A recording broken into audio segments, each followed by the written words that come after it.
When threats emerge in the universe. When conquerors approach and the danger is high. When you have to face powerful rulers who want nothing less than complete control of the universe. Then you have to come together and work as a team. You have to dig deep, find your resolve and your courage. You have to understand your enemies and how to stand against them. You have to be bold, decisive, and brave. And you have to be ready to be part of the universe's most legendary defender. Then, when the universe needs you, you can form Voltron, the greatest hope of the universe. Coming to a role-playing game made by Catalyst Game Labs, publisher of acclaimed games including Shadowrun and Cosmic Patrol. Catalyst brings an all-new rule system that emphasizes the teamwork at the heart of Voltron, and also allows for awesome displays of power from the universe's greatest defender. Whether you want to play in the original Defender of the Universe setting or the newer Legendary Defender series, a core book will be available for your preferences to help you explore a galaxy full of adventure. While the core game focuses on the paladins who join together to form Voltron, you can play as other characters such as nobles, cadets, or members of the Blade of Mamora, spinning out galaxy-spanning stories that encounter all manner of planets, creatures, and possible threats. The dice core system, used in Voltron, the role-playing game, is easy to learn and use while providing great depth of play. As you roll a pool of 3 dice determined by your skills and attributes, your decisions and circumstances can make those dice better or worse, so what you choose can have an instant impact. Back now and join the fight to defend the universe. Sea of Legends! Become a pirate on the open waters of the Caribbean. Fire broadside, plunder ships, fight the undead, and maybe break a few hearts. In this light-hearted deck-building RPG, you'll chart your own course to infamy as you climb from scallywag to pirate king. Become the scourge of the seas. Lead your crew to victory with tactical maneuvers and the deadly abilities of your card deck. Make alliances with the crowns of Europe so that you have friendly ports to sell your plunder and taverns to hire crews from. And your crew be a colorful lot, each with unique skills and tales to tell. Pursue their quests to add powerful new cards to your deck. You'll be needing those cards in battles against the soldiers of Europe, denizens of the deep, and those from beyond the grave.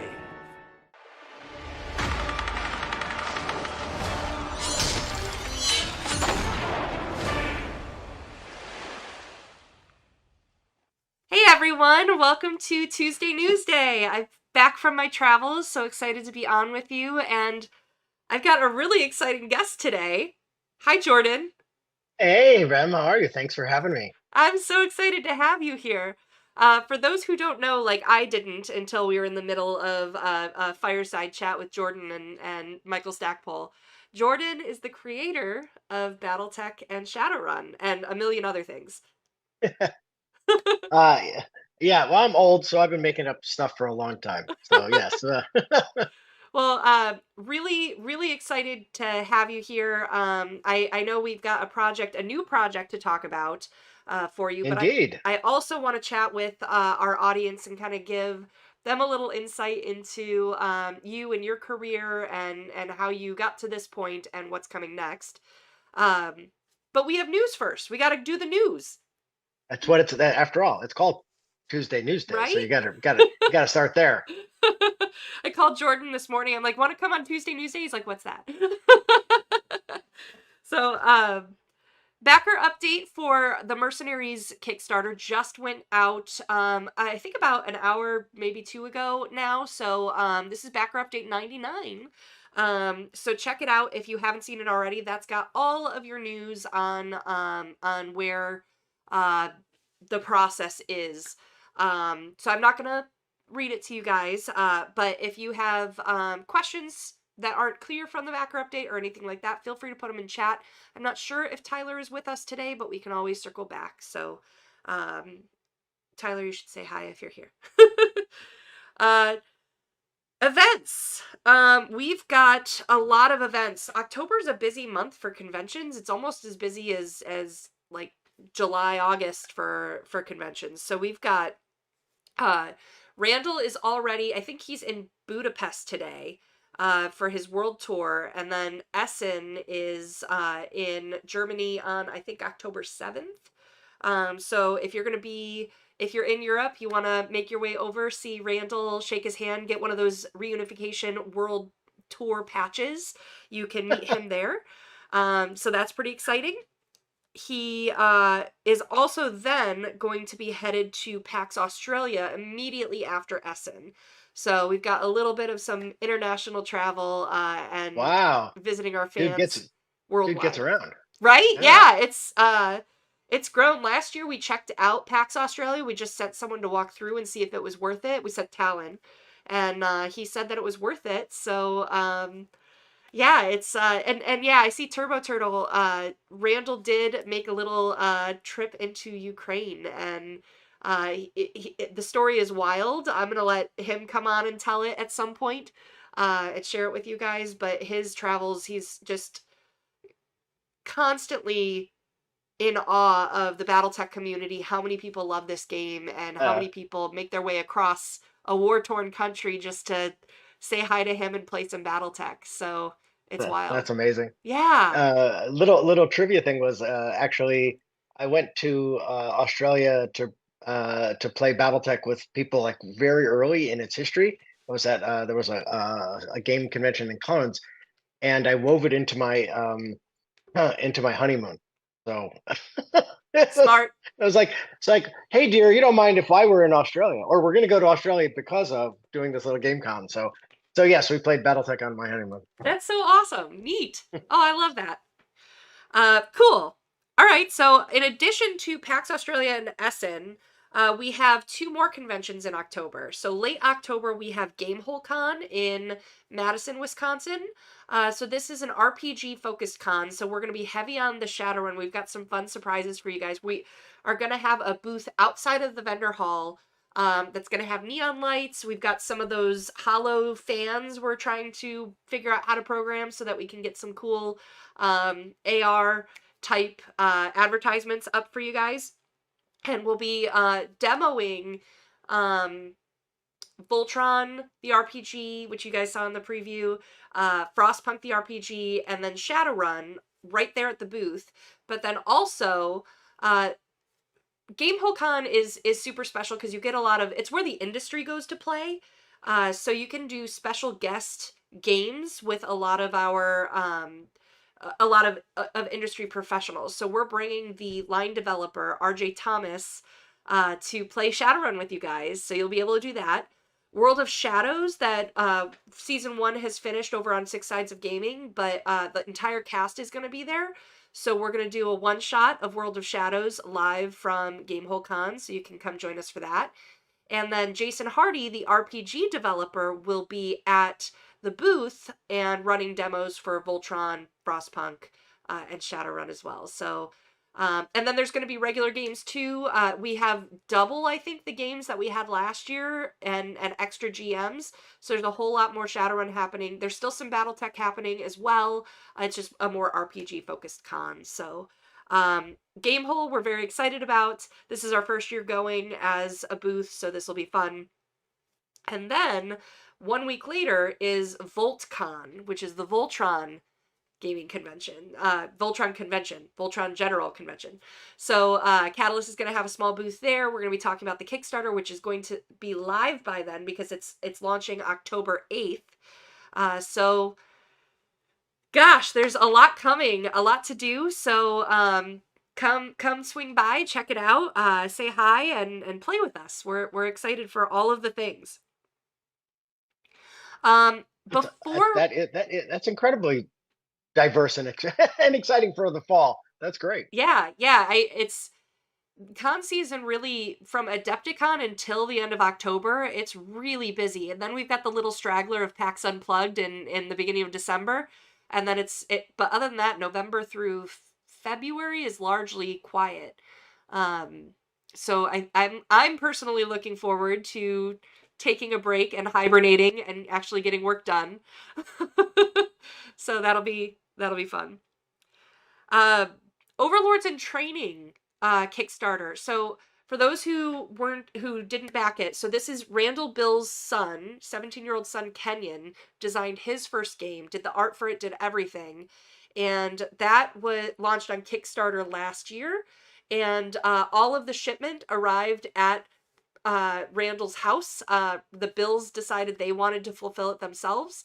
And they got it all out before Randall left for Europe. So I think there's one or two straggler items or straggler orders that might be still looked into before we get the final backer update out there.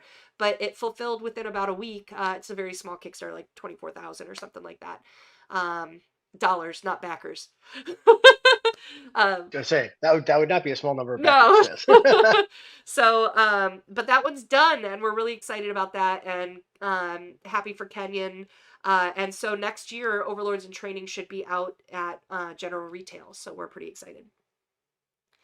Voltron Kickstarter. I mentioned this already. I'm gonna go ahead and put the link in chat for you guys. So this launches. I have so many windows open. This launches on October 8th. And I just went to Alliance Open House, which is a retailer trade show, and I went to Universal Retail Show in Toronto for Canada. And it went really well. It was interesting because in terms of the two RPGs with Frostpunk and with Voltron, people were interested in one or the other. Like, people would go up and go, ooh, Voltron, or ooh, Frostpunk, but it was never both. But they're both using the same system. It's our new dice core system. Jordan, have you heard about this at all? I have not. No, I don't know that system. So basically how it's going to work is, it's more complex than this, but I'm going to give you the short summary. You're going to have 3 dice for all of your rolls. So you're going to have a base D8. Then, let's use Shadowrun as an example. Let's say you're going to shoot me, and so you use firearms as your skill and agility as your attribute. Let's say you're not very agile, we'll give you a D6 for that, but you're great with firearms, so we'll give you a D10 for that. Then based on how your character's created and situations, you might get upgrades or downgrades. So if you have wired reflexes, step up and step down dice. Right? Yeah, if you have wired reflexes, you could choose any of those 3 dice to upgrade from a D8 to a D10 or a D6 to a D8. But I could say, hey, well, you're shooting me in a snowstorm, so you're gonna have a downgrade for that. So you could have the 2 cancel, or you could choose to upgrade one die and downgrade another. So you're constantly subbing out your dice pool and changing the statistical.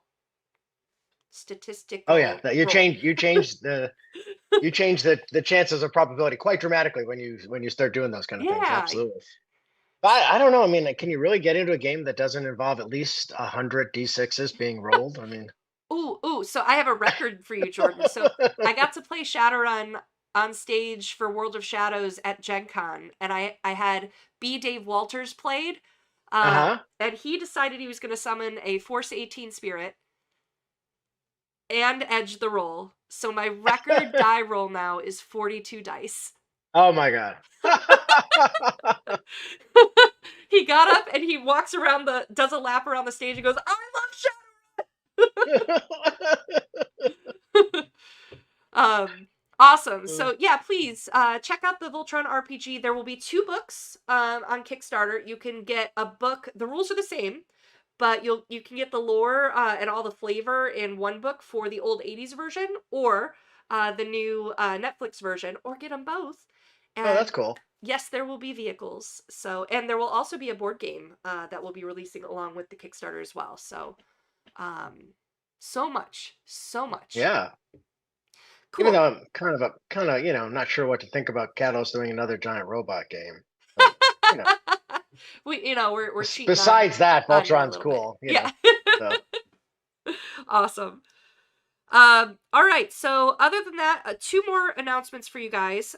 So Runefire, we talked about this. I can't remember. I think we announced it last year at PAX Unplugged, we have a partnership with Paizo and Pathfinder. So if you remember the Shadowrun Crossfire and the Dragonfire board games, Runefire is the Pathfinder skin for Crossfire. So Mhm. that will be launching on Kickstarter in tandem with Paizo in January. So we're getting a pre-launch page link up soon, so I'll probably have that for you by next week. But Randall's been working really hard on the development for that one. It's going to be pretty cool. I'm excited. So there's Runefire, and then finally, October is not only the month of cons, it is the month of Kickstarters. So in addition to Voltron, so Catalyst is running the Voltron Kickstarter. For one of our partners and friends, Kevin J. Anderson, you might know him from, writing the Dune novels since the first trilogy, and he's written for Star Wars, he's done Twilight Zone, he's done so much. Prolific science fiction author. He is releasing a new Dan Shamble book. He's been releasing these about once a year on Kickstarter. But this time, there's also going to be a Dan Shamble puzzle and a board game produced by Catalyst for the Dan Shamble game, or Dan Shamble series. So it's going to be, it's the game overall is called Storybook Battles, and it's a 12v12 card game. But what I'm really excited about for the future of this is that you can sub it out to fight any other Storybook Battles game that we release. So let's say that we were to do a Voltron one. The Dan Shamble people could fight Zorkon, and you can sub them out to fight whoever you want to fight.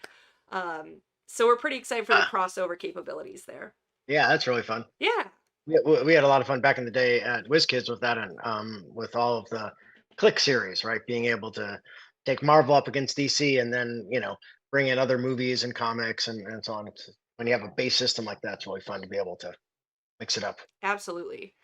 Now I need to hunt down that link because I have way too many windows open for the Kevin J. Anderson Kickstarter, but I'm going to look for that. But meanwhile, I want to kind of throw it over to you, Jordan, in terms of like how did the legacy all begin? Like, how did BattleTech and Shadowrun and Crimson Skies and everything else, like, how did your brain do this, and how did you make it happen? Wow, that's kind of a broad question. I mean, I usually attribute it to psychedelic drugs, but actually, I never really took drugs, so I can't really do that. Too much of a control freak. Fair. No, I mean, severe dyslexic as a kid, so you tend to, live a lot in your imagination. Voracious consumer of media, originally just, film and television because I wasn't reading. But then at 16, as I was a junior counselor in summer camp, I got introduced to this brand new game that no one had ever heard of that just came out that year in Wisconsin, which is where I was, called D&D. And one of the counselors brought it to the summer camp I was working at, and we started playing it, and yeah, like mind blown. I was like, okay, that is what I want. But I want to do that. I want to be involved in that. I want to make, play these games, make these games. Had a little problem though.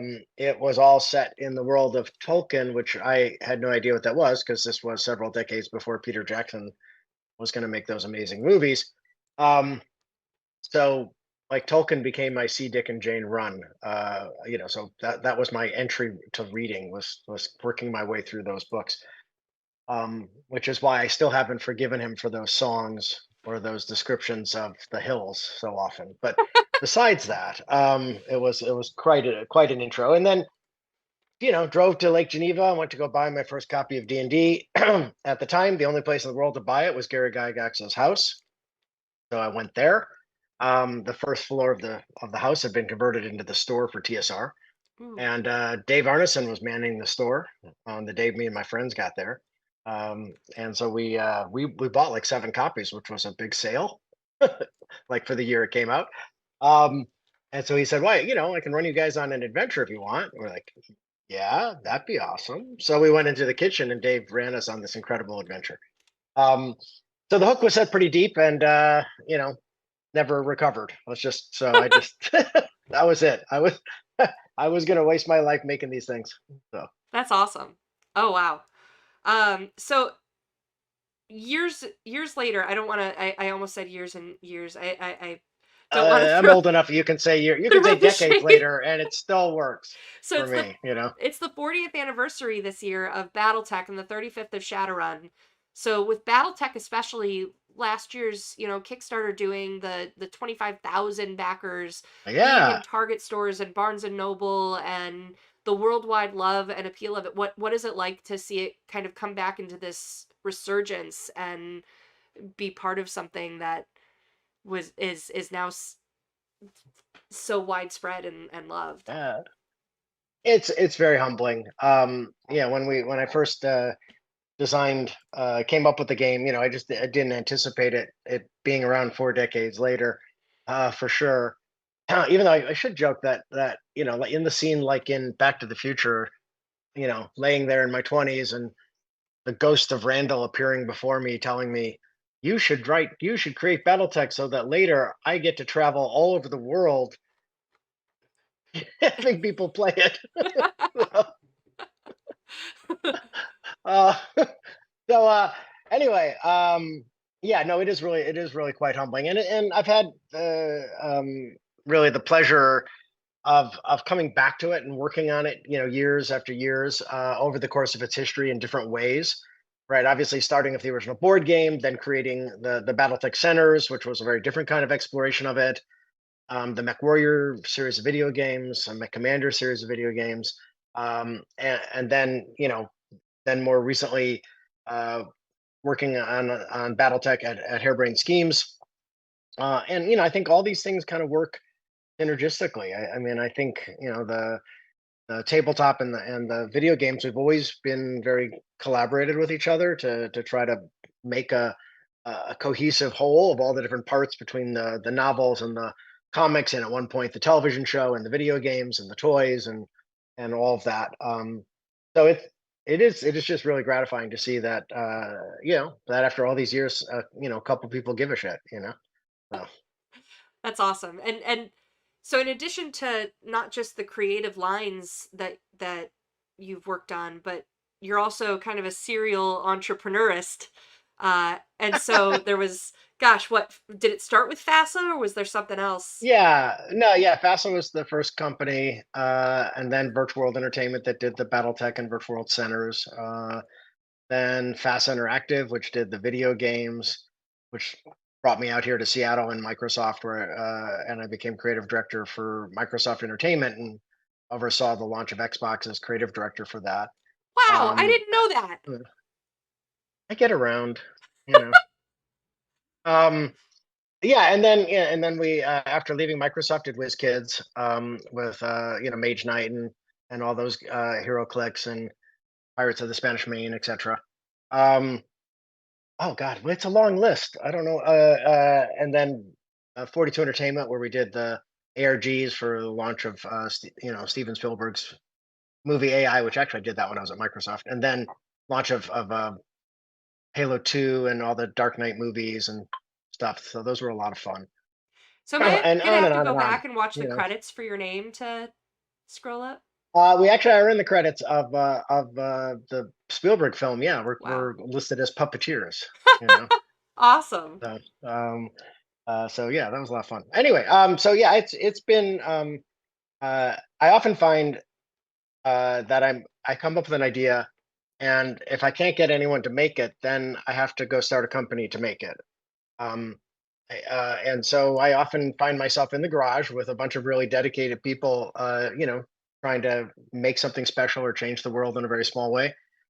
And that's where we are with it with Endless Adventures now, right? I went back to the garage after doing a really large augmented reality project with of Walmart, with all people, um, and then wanted to get back to doing gaming again, and so put together a small team, and that's where we are. That's awesome. Yeah, I want to transition into Endless Adventures and Sea of Legends. So I played at the beginning of the episode for you guys a clip of the trailer for Sea of Legends, and that's launching on Kickstarter. October 8th. So we'll be sharing the spotlight with Voltron, it looks like. We were trying to go earlier, but we just aren't going to quite make it. So yes, I think we're gonna launch October 8th. Awesome. I'm going to drop the link in the chat for you guys. Tell us a little bit about Endless Adventures and Sea of Legends. Yeah, thank you. So Endless Venture started about 3 years ago, and we initially focused on working to create a no-code video game authoring tool set. So at my Hairbrain Schemes, which is among the companies that I've started, I designed the tools there that we built all the Shadowrun games with. And I wanted to kind of really supersize those and make it so that you could make really interesting, deep narrative and tactical games without having to have engineers involved in the creation of the gameplay. So we set out and only focused on doing that for a couple years now, and now that tool set is really robust, now we want to make our first big game with it, and Sea of Legends is the first one we're going to do. It's based on a tabletop game that my eldest son Zach did a couple years ago. He's had two very successful Kickstarters for that franchise, and I just loved the world building and the kind of art style that they created. And I have a penchant for pirate games anyway. Kind of runs in the family. Having done obviously Crimson Skies, which are aerial pirates, and Pirates of the Spanish Main, and there are pirates in Shadowrun, and there are pirates in in BattleTech, and I was totally up for doing another pirates game. And what's going to be, I think, what I'm really excited about it is, well, all right. So where did the inspiration for it come? Well, Zach had a great board game, and then I always loved Sid Meier's Pirates, which was a game originally came out about 40 years ago, and then there was another version about 20 years ago. Systems-driven, open world, wander around, kind of create your own pirate career, but with a dynamic world going on around you, and your actions affected that world, and of course the actions of the factions affected your opportunities. And so I wanted to kind of start with a basis like that, and then layer onto it a lot more storytelling, because I love telling stories. And I hang out with a lot of writers who love telling stories. So we wanted to do a lot more storytelling inside of that, and add a lot more tactics. The original Sid Meier games were kind of more Twitch oriented in terms of how combat was resolved, and I wanted to do a more tactical sense of that. So we have isometric, turn-based tactical combat for your boarding actions and battles, and then we started thinking about, well, what kind of combat resolution system we wanted to do, and we had like tons of fun ideas of wacky kinds of, not just wacky, but cool and wacky kinds of abilities, and we started to realize, oh, that's way too many to put into kind of a traditional RPG setting. So we started playing with deck building mechanics. And a good friend of mine is Justin Gray, who is the designer of Ascension, and so he's been really helpful in helping us kind of get our heads around how to take our deck building ideas and bring his years and years of experience in deck building and find something that creates very accessibility, gives us a huge range of kinds of capabilities for the different characters. So yeah, that was a rambling kind of answer. No, that's awesome. I'm going to share real quick. You're going to still be able to hear us, but you're going to not see our faces for a minute. I'm going to share the cover image for Sea of Legends. So describe to me, because I just got to read through your Kickstarter, get a sneak peek. So this is a video game that's also a card game that also has like some systemic where if you make certain choices or take a certain path, then some of the factions will change how they interact with you and things like that. How does this work? Okay. Well, so my rambling may have been a disservice. Let me kind of touch on some of the basics. Yeah. So, the kind of core game loop, right, is that you've got you're a pirate captain, and you have a ship, and you can sail around a kind of warped version of 17th century Caribbean, right? So By warped, I mean we've got this, the Spanish. We start with the Spanish and the English and the islands that they control, and the battles between them. But then we introduce initially one's kind of supernatural faction called the Dread Tide, which are undead conquistadors out for revenge. I like that Mistakenly image. having, drinking from the or drinking, one of those words. I don't know. English They again. have drunk. They have drunk, yeah. I don't know, from the Fountain of Youth, and actually, what it did is just turn them into zombies forever, or kind of skeletal zombies forever. So they're pissed.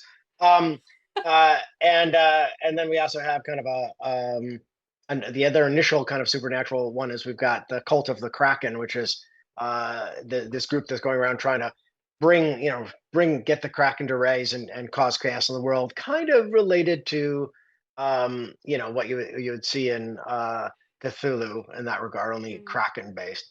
So that's what I mean by it's a warped version of the Caribbean. But you can sail around, go to any islands you want. But what you're really out there looking for is ships to attack, right? Because you're a pirate, and so you're looking for ships to plunder.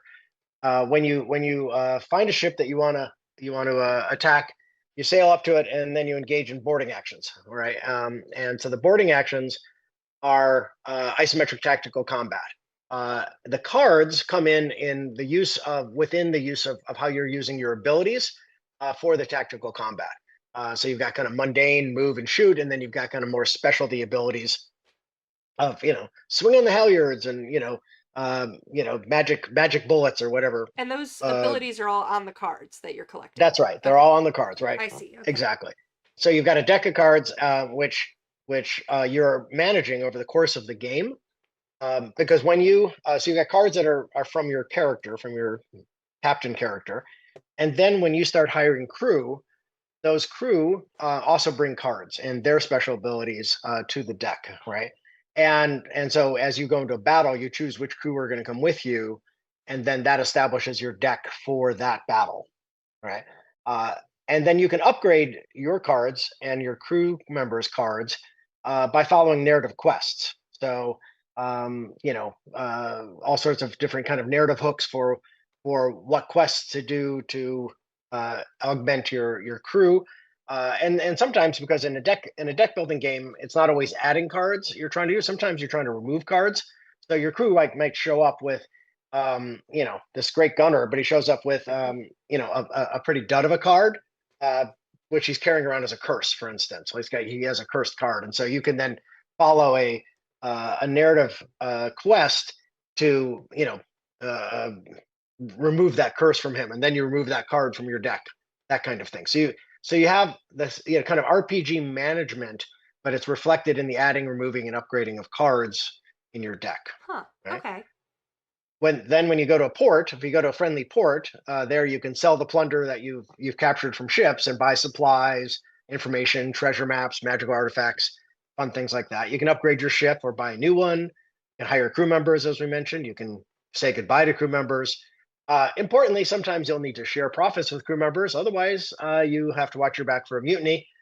And if you've gained enough notoriety, you can call on the governor of the island to make alliances with the faction. This would be meaning kind of moving from a pirate to a privateer. Ooh. Privateer is aligned with a government, so that you don't attack. If you've aligned with the Spanish, you don't attack Spanish ships, you go attack English ships, but then you get the use of all Spanish ports for all of your trading and repairs and everything else, right? And so you can then work your way up through that, through the Spanish Navy as a kind of outside adjacent force. Or you can decide to stab them in the back, and because you finally, you were only pretending to be allied with them till you found out the route of their famous black ships, which were the ones that carried all the gold. And then you attack that ship, and then trust me, you're no longer aligned to the Spanish. So you can play those any kind of way you want. And there's uncharted islands where you can drop anchor and bury your treasure. You may have gotten a map to another pirate's treasure, which you can dig up.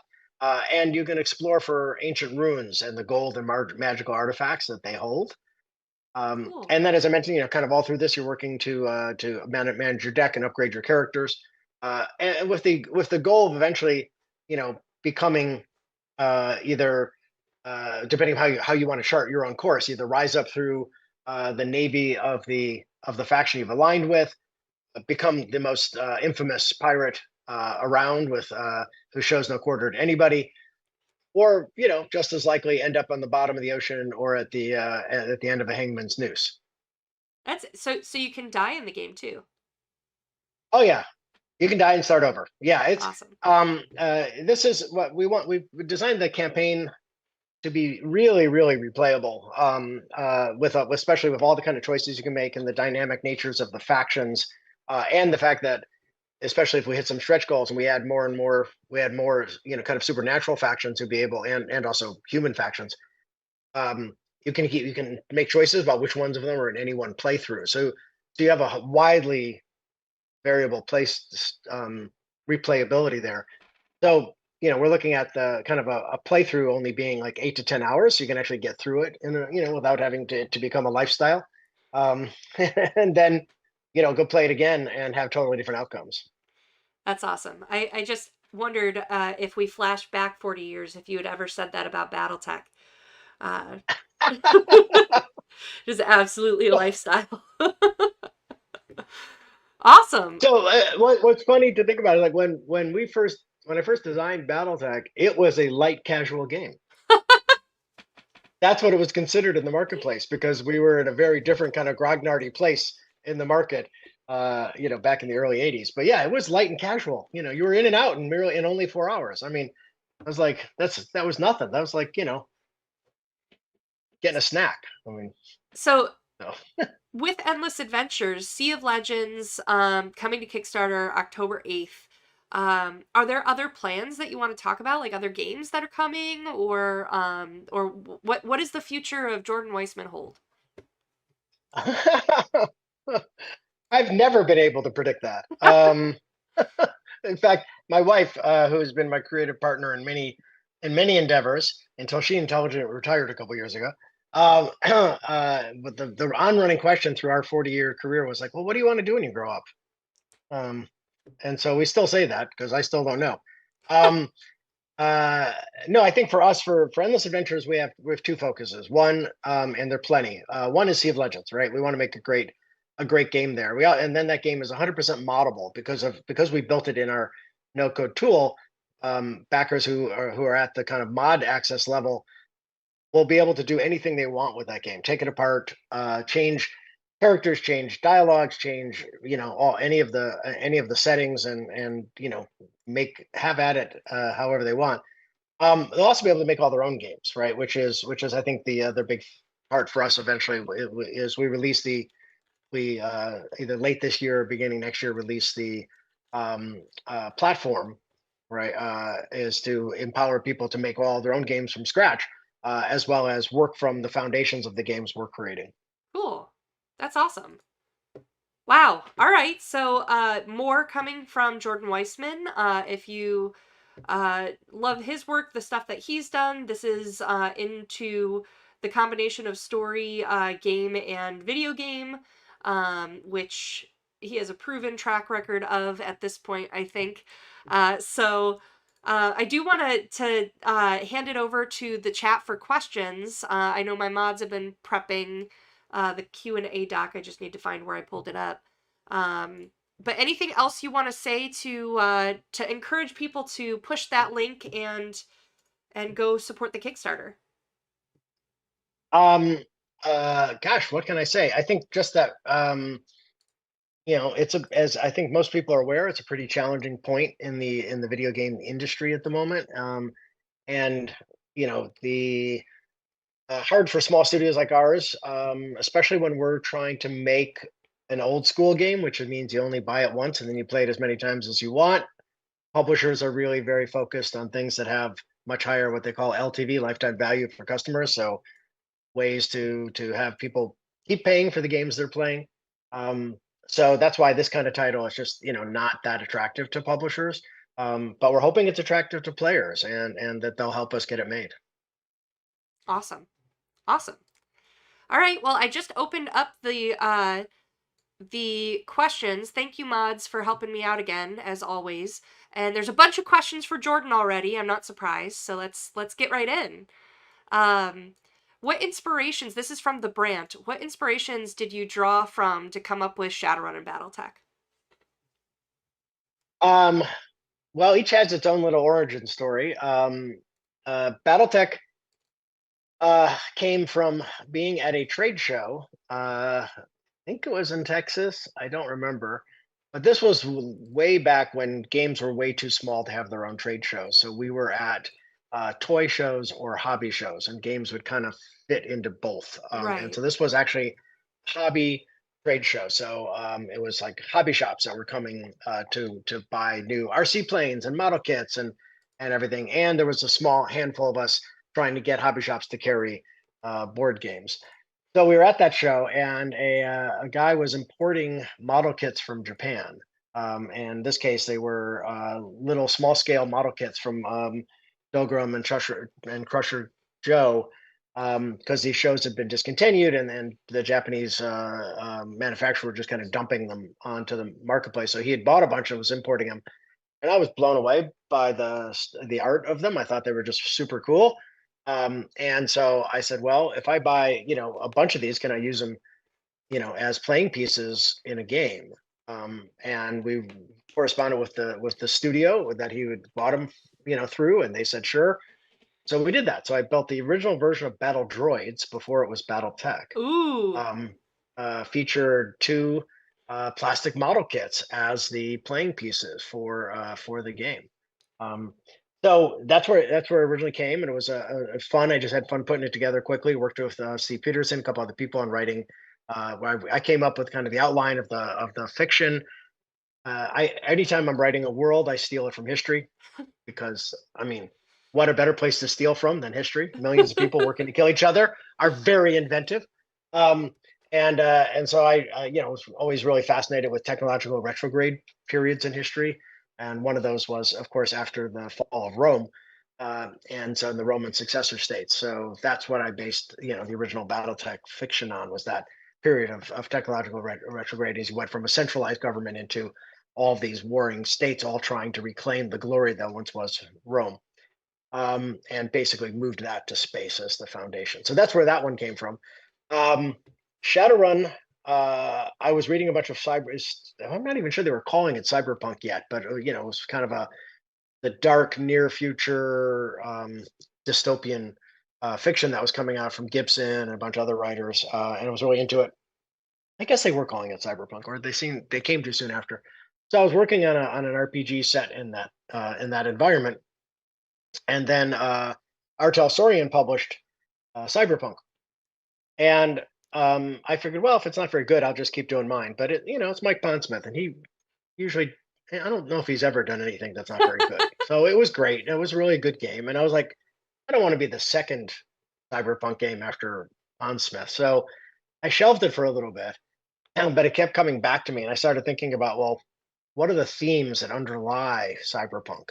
Right? It was this whole, and as I kind of boiled it down, what I came to was that it's cyberpunk is about the dehumanization of humanity, right? Both at the macro level, where we've given up on governments that theoretically are trying to be good for their citizens, and instead just have corporations that are only good for their shareholders, and in the micro level, where we've determined that our own physiology isn't enough to be competitive. So we're installing huge amounts of technology in our bodies in order to be competitive, to thrive in this dystopia.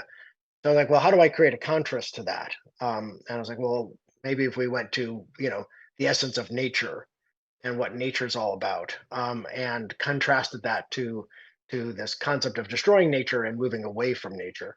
Hmm. And so I thought nature could be expressed through the concept of magic, which is why originally in Shadowrun the whole premise was that you had to have your neural system in place, because your neural system is basically the antenna for magic, Right. and as you corrupted that, you then corrupted your own capability to access what it was built for. At the time, there was all the DNA was a brand new thing, and there was all this kind of discussion of junk DNA, which now we know is bullshit. There is no such thing as junk DNA, but those days we thought most DNA didn't really do anything. And I was like, well, nature probably wouldn't do that. So nature must have used that to express what this being looks like when magic is present. Mm. And so I was like, well, that's what all that unknown DNA stuff is for. And then I needed a way to figure out why magic, came and goes from the earth. And my father was always a huge fan of Mesoamerican cultures and archaeology. So I grew up surrounded by tons of these books, and so I was very very familiar with the Mayan calendar and the concept of the Mayan calendar called the long count. And I was like, that's perfect. Just going to use that as a sine wave that maps the ebb and flow of magic. So That's awesome. that's how that one came together. Cool. Cool. I like those inspirations. Takeo Kurita asks, at the time when they were designed, was there a discussion about naming one mech Mad Cat and another one Mad Dog, but one from clan perspective and the other from Inner Sphere perspective? I don't remember Mad Dog being presented as a counter to Mad Cat, but I wish we had. That's wonderful. That would have been very fun. Awesome. So no, I don't remember that one. Awesome. Cool. 117 Aster asks, is there any hope for ever unifying the BattleTech IP under the same roof for tabletop video games, TV, and movie? Would it just cost all the money? I think it requires something like Elon Musk to get rational and then spend his money. Both of which seem unlikely at this point. But no, I kind of doubt it. It's actually only gotten a little worse. It's gotten subdivided even more recently as as Topps sold off WizKids into various pieces. So I don't think so. I mean, I do look back on those decisions and cringe at some of them. I mean, they were necessary at the time to fund the things that I was trying to do, but I just never really anticipated the mess that they would become. So yeah, that's one. It kind of, yeah. It's something I would label it as a regret, but also I know without it, I wouldn't have been able to do all and design a lot of the things that came afterwards. So I don't know. It's back and forth, but it has made it very difficult in to be able to do the kind of concerted effort you can see in IP and other cases, which we can't really do with these IPs now. Yeah. Big Kahuna asks, excuse me if it's silly, but what's your favorite mech? I've never heard that question before. So I get that question a lot, and I always say it's equivalent to asking me which is my favorite son, which they all know they are. So, there you go. I don't know if I have a favorite mech. I certainly have some mechs that stand out in terms of where they were, the role they played in the development of BattleTech overall. And the two that probably stand out the most was the Atlas, because I remember the day that Dwayne Liu sent me the first drawing of the Atlas, and I was like, this is awesome. We're going to be able to create our own mechs that are just as cool or better than the ones we started with. And so that was very exciting to me. It kind of really nailed the aesthetic of what we wanted BattleTech to become. And then the other one was actually the Mad Cat. Unfortunately, not the Mad Dog, but the Mad Cat, which was created out of the necessity of the enormous graphical limitations we had when we created the first generation of cockpits for the BattleTech Center. And it was all pre-rendered sprites that were then being put together using all sorts of interesting cheats that we were doing at the time. But it meant that we could only have so many torsos, so many legs, so many arms in memory, and then we had to assemble mechs out of them. And that's not the way that the BattleTech Inner Sphere fiction was written, right?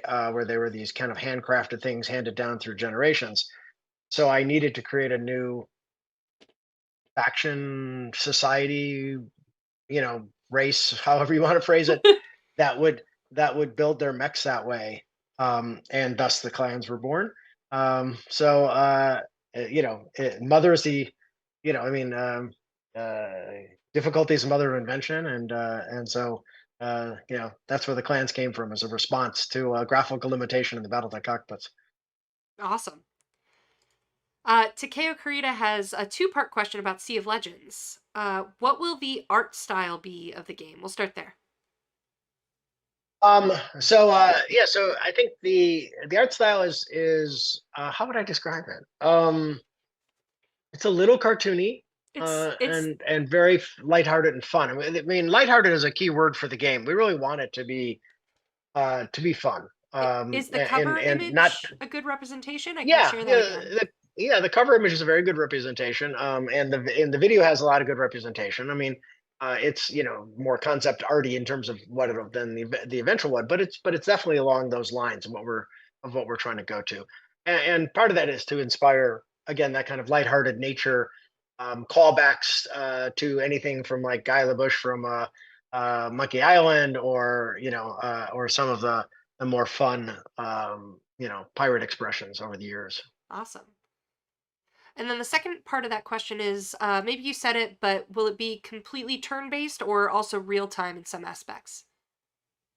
So sailing around the Caribbean will be real time. So because you're covering large spaces and chasing ships and so on, so that'll be real time. When you get to combat, that will be tactical and turn based for the crew battles, whether boarding ships or in town or whatever land battles you're doing. Romance, of which is a big component of the game, optional. I've asked some people have asked me, do I have to, romance characters? No, you don't. But for those of us who like the pirate, the Errol Flynn era of pirates, of Captain Blood and so on, romance is definitely part of the genre. So I want to make sure that it's there. That is not turn based. That's conversational, and quest and inventory based. So in terms of gathering and giving of gifts and understanding who you're talking to. In the trailer, we didn't show this part because, but when the Kickstarter trailer comes out, there's a little example of romancing the governor's daughter, and you've given her this bouquet of flowers without having done your homework to realize that she's incredibly allergic, and so she just starts sneezing, and it just does not go well for you. I like that.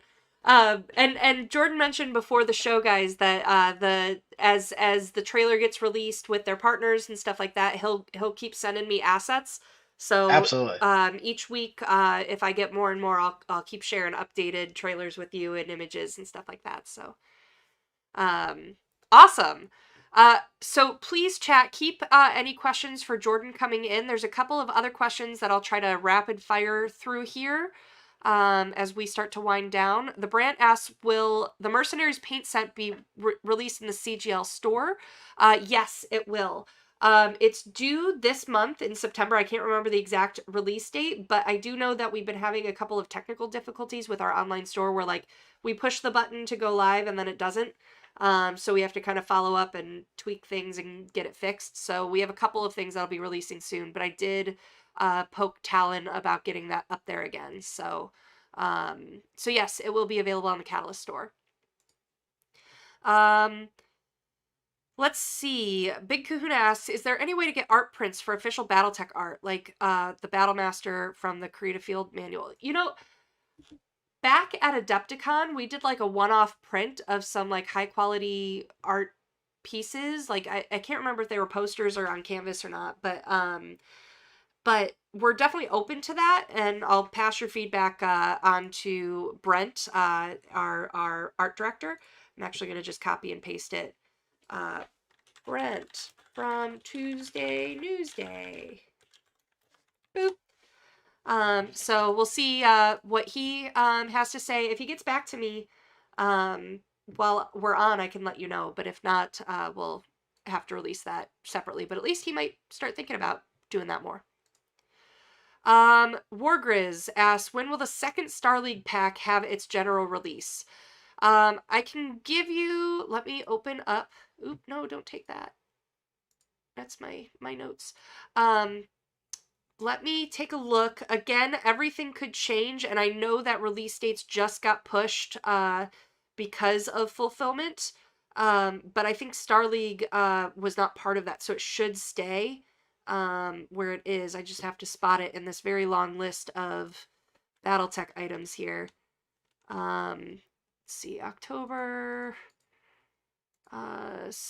November. Oh, second Star League Assault Lance Force Pack. November is when it's slated for. As of right now. Lauren said in response to Art, Brent wants to know if we can sell art prints from our store. We have done so. We just don't have them available at the moment. Well, there's feedback for you. There you go. 117 Aster. Any idea when the downloads page will feature record sheets for the new SLDF, Force Packs, Mercs Box, etc.? I'm going to type that to them too, because I don't know that answer. But I do know, I know there's been some questions here and there about the MUL. I mentioned this a few weeks ago on Tuesday Newsday, but our two devs that are working on the MUL are one is unfortunately having some pretty serious medical issues and has had to step back for quite a while. But the other one got also serious, got pneumonia, and he's on the upswing of it. He's still got a real persistent cough, but he's kind of in and out now as he's recovering, so he should be back to work soon, and as soon as their health recovers, we'll be able to move that forward. I passed the record sheet question to the chat, the group chat for the directors. Lauren's the only one looking at it right now. He said it might be a Randall or Ray question, and Randall is asleep in Budapest right now, so we'll have to come back to that. And then Edwin Lucas asks, are there plans for a reprint of Shadowrun's 2nd edition? It really depends on sales for the 1st edition reproduction. I will say that, like, we didn't get a file on that. It's all been hand scanned. Our artists have had to, like, spruce it all up. It was a hellish project and a hell of an undertaking. If sales merit it, where it's like, man, we just can't pass this up, then we'll absolutely consider that. I just know it was a lot of bandwidth for our art director to have to manually scan each page of that and get it to a reproductive quality. So unknown as of right now, but if you're a fan, tell all your friends to go get Shadowrun 1st edition, which is on the Catalyst store now. Let's see. I think that's the majority of the questions I have here. Time for one more, Dave, if there's anything else that's come in late. But otherwise, we'll throw it at Jordan if there's any last minute one that comes in. But in the meantime, don't forget, there's lots of calls to action today about Kickstarters. So the Voltron Kickstarter, October 8th. The Kevin J. Anderson Kickstarter that we're doing a game for Dan Shamble is October 15th. And then also on October 8th is Jordan's Sea of Legends Kickstarter. Anything else you want to say, Jordan? No, just thank you for the time today, and thank you all for the questions. It's always fun to talk about the past, and even more fun to talk about the future. So hopefully you'll come join us over on Sea of Legends after backing Voltron. Come over and back us and help us bring a new world to life. Awesome. A couple last minute questions here. We have 1 more minute. I'm ready. So Prussian Havoc asks, what inspires and fuels your gaming today? Okay. 2 things. One, my sons. All of them have made the mistake of following me into the creative industry. The elder 2, Zach and Nate, are game designers and have been designing some great stuff. And it's really fun to work with them on things, especially as we adopt each other's work and so on. So that's really exciting. And the youngest one, Lucas, is a composer and 3D modeler, and it's been a blast working with him on Sea of Legends as well. So that's, I mean, it's always great when you get to work with your kids like that. That's super exciting. Something Lauren and Randall and I share is that we've worked all of our children, and they really are capable of getting, having normal careers.